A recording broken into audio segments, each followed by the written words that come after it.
la notion d'état de cessation des paiements.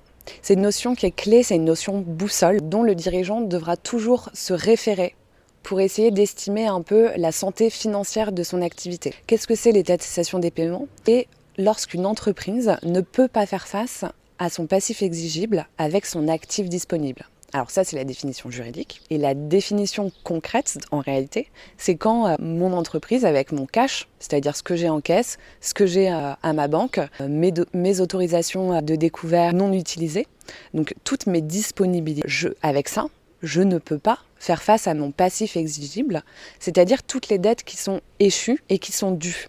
Ça va être le loyer, ça va être les salaires, les emprunts bancaires. Et ça ne va pas être, par contre, les dettes qui sont contestées, donc qui font l'objet d'un contentieux en cours.